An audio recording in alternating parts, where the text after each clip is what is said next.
have a father. His name was Ben Parker.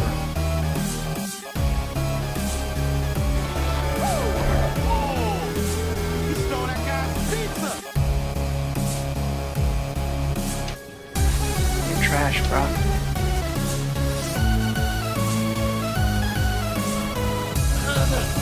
Put it on! Max, it's gonna make you strong. Yeah, trust me.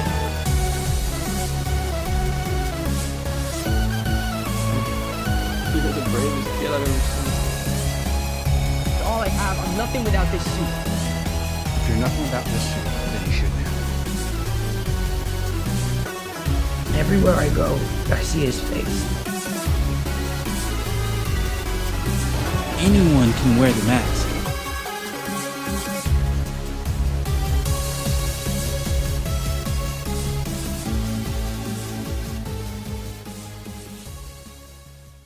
You know, I often get to talk extensively about the media that I like in these videos. Often I talk about Crash Bandicoot, then other times I get to talk about Scott Pilgrim. But today, the spotlight is on your friendly neighborhood Spider-Man. Now, we all know about this tale of one Peter Parker, once an ordinary guy, often being the butt of everyone's joke, until one day he got bit by a radioactive spider, and he became everyone's favorite web-slinger. But the thing that made Spidey so popular, other than the games and the comics, is his appearances on the big screen. All 8 appearances, in fact. Today, I'll be ranking his theatrically released Spider-Man movies from worst to best. For this list, I'll try to avoid being as biased as possible and be as neutral when reviewing these movies. Anyway, let's stop wasting enough time and let's get to ranking. I don't feel so good. And the winner of the worst Spider-Man movie, as of now, is... Bet you weren't expecting that one, were you? Far From Home is not a good Spider-Man movie. Keyword here is not a good Spider-Man movie. As an overall film, it's mediocre at best. It takes every good aspect and dramatic tension from other MCU movies and turns them into a fucking joke. In fact, that's the first joke in the entire movie. Since the movie takes place after Endgame, you expect the people who got snapped to be traumatized and grow as people. Nah, fuck that. Instead, we have a crappy montage of all the people and heroes that died and turn it into a joke, because that totally won't ruin any emotional beats that Endgame has. The movie focuses on Peter Parker and the grief that he has to deal after losing Tony Stark, his father figure, and the movie pretty much makes a joke about his death 2 minutes into the movie. I really don't have a problem with movies being fun while also being dramatic. In some ways, the movie reminds me a lot of my favorite movie in the MCU, Guardians of the Galaxy 1 and 2. But the difference here is that Guardians of the Galaxy and Far From Home is that the Galaxy films have good writing and know what kind of story it wants to tell, and Far From Home doesn't. The movie has so many ideas and stories it wants to tell, and wants to be a movie focusing on Peter Parker's grief and losing another father figure, and wants to be a fun teen romance with Peter wanting to be with MJ. Also, Peter was never into MJ in Homecoming, and for him to pretty much be obsessed with her in this movie just seems really weird. It wants to be like Spider-Man 2, with Peter Parker wanting to be just Peter Parker. It wants to be so many things, and it doesn't have enough time to develop or truly understand those ideas, what makes it in the end up being quite inconsistent. And Mysterio's such a waste of potential. Like, why do people like this movie's character again? I mean, his actor did a fantastic job, but as a character, Mysterio isn't good. He's a fucking badass in the first half of the movie, don't get me wrong, but the reason why he becomes the antagonist was so dumb. So it turns out that Mysterio was working for Tony Stark until he got fired after he told him he doesn't like his glasses. And now he wants to kill Peter because he's Tony Stark Jr. now. Remember when Spider-Man villains had some emotional connections with Spider-Man and Peter Parker? That was nice.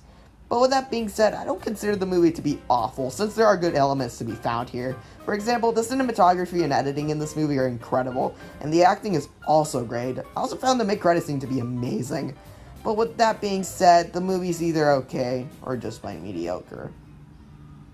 Okay, now we can talk about Amazing Spider-Man 2. If you were good enough, maybe Tony would still be alive. You're a fraud, Spider-Man! This movie, for a better lack of words, is the definition of a train wreck. It is a movie that does everything so wrong, it's hilarious. The plot of the movie is so convoluted, it feels like I'm watching 3 different movies at once. The acting can be good at times, but on other times it can be terrible. And the overall writing is so bad that it's practically impossible to fix the movie without scrapping half of the film altogether. This, garnered with the fact that this movie only cares about building up a future sequels than actually making the movie that they're doing good, makes The Amazing Spider-Man 2 not only a disaster, but a movie that's conceptually broken. And yet I put it higher than Far From Home? Why? Is the question that you might be asking yourself. Well, I'm actually going to be real for a second, because I actually hate both of these movies equally, so picking which one is worse is actually really hard. Do I pick a movie that's so conceptually bad it's funny, or a movie that's trying so hard to be something that it's not, and has almost nothing to do with the character or the world of Spider-Man? The decision was tough, so I had to really look into the nitty-gritty of both of these movies to see which element I find better than the other. And I think there's one thing that this movie does slightly better than Far From Home, and that's being the cinematography and the heart. I feel like the editing and the cinematography in Far From Home are great, but Amazing Spider-Man 2 does some of the best shots in any Spider-Man movie. Like the introduction scene, not the plane scene, but with Spidey swinging around the city, it's honestly one of my favorite, and I'm definitely confident to say that it's one of the best scenes out of all these movies. Yeah, you heard that correctly. And the heart of this movie was in the right place. Although the movie was definitely trying to pander, trying to make future sequels, when it had the heart in the right place, it definitely makes the scenes that they're in really wholesome. For example, those scenes with Spider-Man and the nerdy kid. Those are just really funny and overall wholesome scenes. That, and the scene of Spider-Man helping New York and stuff, obviously beats Far From Home into just feeling like a Spider-Man movie. Overall, this movie is really bad, but when it has some good parts, it does have some good parts. Although, this is a movie I definitely wouldn't recommend myself. Unless you want to watch a bad movie night with friends, then I guess.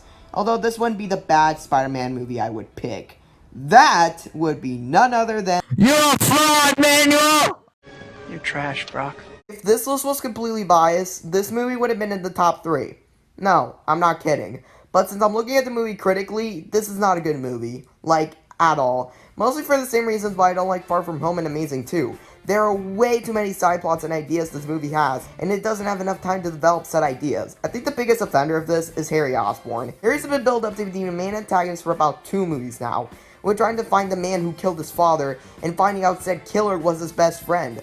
Only for the movie to give him amnesia 10 minutes in, and in the last act of the movie to rush his redemption. And in a really fucking stupid way. Like, this random ass butler shows up out of nowhere and tells Harry that it wasn't Spider-Man who killed his father, but it was his own blade. Like, what? This comes out of nowhere and in a random ass time. While I do like Harry's redemption at the end of the movie, rushing the biggest bad guy's redemption at the end of the movie for other 2 villains just seems way too dumb. Speaking of those 2 villains, Sandman is one of them, and I think he's the best villain out of the entire movie. And no, I'm not just saying this because he has the best scene in the movie. He's written so well, and it goes perfectly with the message of forgiveness the movies has. And then we have Venom. He just sort of exists. I mean, Eddie's cool, but like, that's about it. And I guess Peter could also be described as a villain? Question mark? Well, emo Peter, I guess? I don't know. And, come on, there's no way you can watch this movie and not have fun. It's campy, it's stupid, and it's awesome. Overall, this movie has a lot of problems, mainly revolving or rushing a lot of plot points, but when it does something right, it does it right. But I think we can all agree that this movie is obviously the worst in the trilogy, but calling it a terrible ending to this amazing trilogy is just dumb. It isn't bad. It's just kind of disappointing. Okay, I can't think of a clever segue to talk about Homecoming.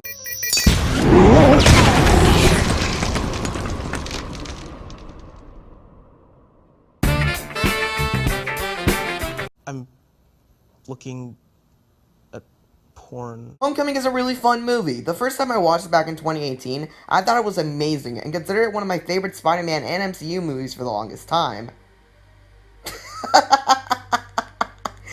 Oh god, what the fuck was I thinking? Even if I don't like the movie like I used to, I still find it to be pretty alright for the most part. One of the biggest problems with this movie is definitely that Peter Parker doesn't get punished for being Spider-Man, vice versa as well. I mean, for some examples, he destroys a bodega shop, and he doesn't get that much of a reaction from it, and doesn't even consider taking his job more seriously. He ditches his academic work to fight Vulture, came back, and no one got pissed at him, and everything was fine because they won first place. It would have been so much better if the academic team lost and saw Peter get punished for it, for ditching his team when they needed him. The only time he gets punished for being Spider-Man when his Aunt May was concerned about him for being unusual. And that's the only time when Aunt May is fucking useful in this movie. Because after that, Aunt May's pretty much useless in here. And come on, he ditches Liz, the girl of his dreams, and the girl he has been drooling for in the entire movie in Homecoming. Then the next time he sees her, she's crying because her dad went to jail, and it's because of him. And then he's like, oh, I'm sorry, Liz. And he's like, oh, it's okay, I forgive you. Like, what? Then another problem that I have, and it's kind of a nitpick, and it's Karen the AI. That is so unnecessary. It feels like an Iron Man thing, but with Spider-Man. It feels so weird for an AI just to be here and guide Peter. Well, I guess that's just a nitpick because I'm just so used to him being so independent and not relying on so many things made for him. Oh yeah, let's talk about another bad thing about this movie, Tony Stark. He's a really big dick in this movie, and don't give me that whole entire tough love type shit. He is a fucking asshole from start to finish, and I just don't understand why. Like, he doesn't let Peter do anything. I guess you could say because he's a kid, but like, the guy fought against fucking Captain America, for fuck's sake. And he can't even fucking do anything when there's some glowy shit. I mean, he tries to warn Iron Man, he's like, lol, I don't care, and then he leaves. However, there are some really good things about the movie. I like its comedy. I think that Ned is a really good comedic relief, and I kinda chuckled every time he's on screen. And I think that Vulture is definitely a better villain than Mysterio, even though he does fall flat with the whole entire Tony Stark effect in my life, so I'm gonna kill Peter Parker now. But the thing about it is that you can see a growing rivalry between Vulture and Spider-Man through the entirety of the movie. Overall, Homecoming is a movie that I think you're gonna like the first time you see it, but over time, it definitely gets worse. It's not a bad movie, but it's not a good movie either. It's just okay. Finally, I want to end this segment off by saying that I don't hate Tom Holland as Spider-Man, or even hate the MCU movies. Well, except maybe Far From Home, that's besides the point. There are the problems, like, a lot of problems, but I still like them because they're fun and action-packed. And if you're interested in watching them, then I say give it a go. They're alright, but nothing amazing.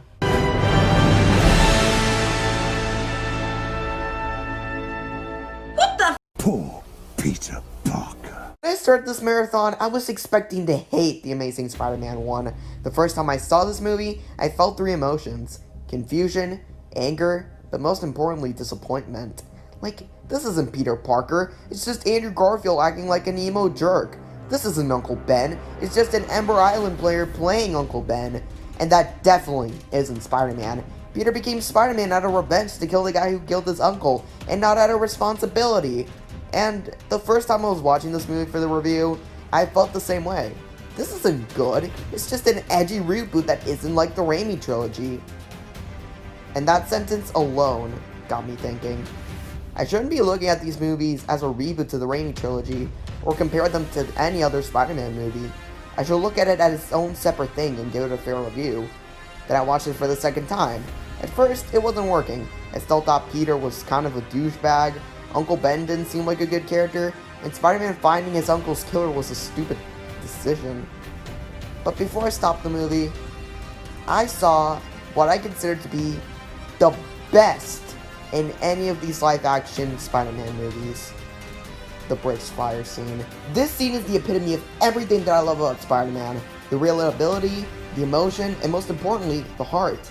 And that's when I realized something. This movie isn't trying to be the Raimi trilogy. It's pretty much the polar opposite.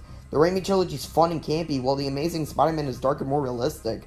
Tobey Maguire's Spidey's a stereotypical nerdy kid that everyone likes to pick on, and takes responsibility as Spider-Man 30 minutes into the movie. Andrew Garfield's Spider-Man, on the other hand, is the definition of an outcast. a person literally no one even wants to interact with, and learns to take responsibility as Spider-Man in the middle of the second act of the movie. And that's what I like about this movie. It seems so many people criticize the stick on Peter because he's being edgy and doesn't take responsibility after Ben dies. And I would like to respond to that statement by saying that's the exact fucking point. Peter takes for granted Ben and his advice, which leads to him being semi-responsible for his uncle's death. In the beginning of Act 2, we see Peter attacking thugs, hell, even almost killing them, but he learns to use his powers for good after the bridge fire scene. The acting in this movie is also pretty good. Well, like, come on. Andrew Garfield isn't a bad Spider-Man. Like, what the fuck? Emma Stone also gives a really good performance. Though my biggest problem with the movie is definitely the editing. The editing looks so weird, and in some parts it just looks unfinished. That and the writing can be bad from time to time. This especially can be seen from the Lizard, which, in my opinion, is definitely one of the worst Spider-Man movie villains. Overall, Amazing Spider-Man has really good parts. Like, a lot of really good parts that I think even beats it from the Raimi trilogy, though it has some problems like the writing and editing that definitely drag it down. Overall, I feel like Mark Webb's Amazing Spider-Man had a lot of potential to being, if not, better than the Raimi trilogy, but thanks to corporate meddling to trying to push future sequels, we ended up with a duology that, in my opinion at least, is not so amazing.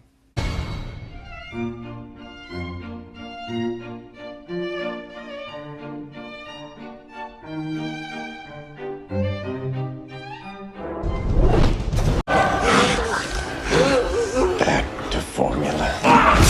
Yup, you knew I had to put this timeless classic in the top 3, and that's not even nostalgia speaking. Even to this day, Spider-Man 1 is still a really good film. The daunting task that this movie had was trying to tell the origins of Spider-Man, and it did so in a simple way, and its simplicity was ultimately its biggest strength. Just from the first 5 minutes of the movie, yes, including the opening credits, we know who these characters are. Peter's a nerd everyone likes to bully on, who is in love with the girl next door, Mary Jane, and is best friends with Harry Osborn, who is the son of a very rich and powerful man called Norman Osborn that is interested in Peter's intelligence and interest in science. You might say that the pacing here is going a bit too fast, but not really. It establishes the world and the characters pretty naturally, that focuses on the relationship and the growth of the characters that we'll later have into the movie. The acting and the casting of this movie is also amazing, which helps bring the characters to life in such an amazing way. Probably my favorite actor from the movie is definitely Willem Dafoe's Norman Osborn in Green Goblin. He is such an absolute blast to see on screen, and brings so much comedy, and even at times intimidation. Not only that, but the cinematography helps bring the action and campiness of the original comics come to life. All of these amazing elements come together and bring not only one of the most memorable scenes in any Spider-Man movie, but one of the most memorable scenes in cinema. Overall, Spider-Man should be remembered as one of the most important superhero films of all time, just because of how genre-defining it is. It is an incredibly fun and endlessly entertaining adventure that shows the origins and introduction of our favorite webslinger, but it also laid the groundwork and inspiration of many superhero movies to come. Just because you can beat him up doesn't give you the right to. Remember, with great power comes great responsibility. Pizza time. So, you know, I just said that Spider-Man 1 laid the groundwork for many other superhero movies to come. Well, Spider-Man 2 is pretty much the evolution of everything that made Spider-Man 1 so good and made it even better. Before starting this marathon, I had some mixed feelings about Spider-Man 2. The last time I saw it was back when I was 9, and I really didn't like it. I just didn't think it was as fun as the first, and I was never really interested with the struggles that Peter Parker had. But I was a dumb fucking kid back then, like, what the fuck was I thinking? I went from thinking that Spider-Man 2 was pretty okay, to confidently saying it's one of the best live-action superhero movies to ever come out. Picking up 2 years after the first Spider-Man left off, Peter Parker has his hands full with 3 full-time jobs. He's going to school full-time, he's working full-time to pay off his rent, and he's a superhero that always calls whenever he hears a siren. Not to mention, we see the emotional toll that has taken on him. His only surviving family member, Aunt May, has become consumed with grief and loss after the death of Uncle Ben. Harry and Peter's friendship has slowly been drifting away, and his love affair with Mary Jane is slowly being extinguished because he's never there for her to return the feelings she has for him.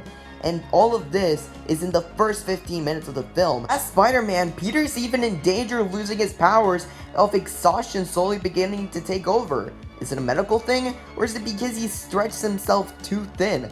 Eventually, Peter decides to give up being Spider-Man to finally bring peace into his life. Definitely the best thing about the writing and Spider-Man 2 overall, it's its amazing message. At the end of the movie, we see both Peter and Octavius together in the end. And then you ask yourself, in order to do the right thing to be done, does it mean that we have to put away the things that we want most? In both cases, there's some strong arguments, and that's definitely what makes the movie so good. It's such a surprise in the depth that it possesses. So, I have to end the segment with this.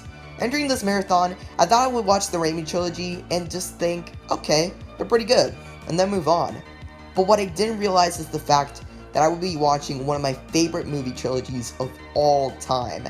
I went from liking Spider-Man 1 to absolutely loving it. I went from thinking Spider-Man 2 was mediocre to calling it one of my favorite movies of all time.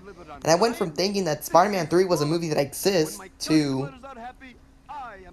still thinking that it's a movie that exists.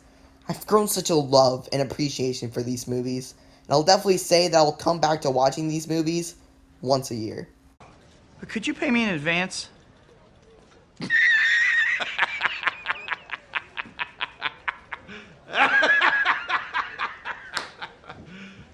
You serious? So, what could beat the new MCU movies? What could beat Mark Webb's almost amazing Spider-Man duology? And what could beat what many people consider, myself included, to be one of the greatest trilogies of all time? Why am I building this up so much? Even before clicking on this video, you all knew what number 1 is. Yep, it's Spider-Verse. I was thinking of scrapping this segment altogether and just showing you an image of the Spider-Verse poster and text saying, go watch it. But I feel that wouldn't be doing much. If Spider-Man 1 set the groundwork for future projects, and Spider-Man 2 was the evolution to set groundwork, Spider-Verse is a celebration and a bookmark of sorts of said evolution. I would tell you why I love this movie so much, but other than the fact that there's been like 100+ videos explaining why I love it in better detail, I feel like this is a movie that you need to see for yourself and see why so many people like it so much. Because in the end, in my opinion at least, Spider-Verse isn't a movie, it's an experience. Anyone can wear the mask. You could wear the mask. If you didn't know that before, I hope you do now.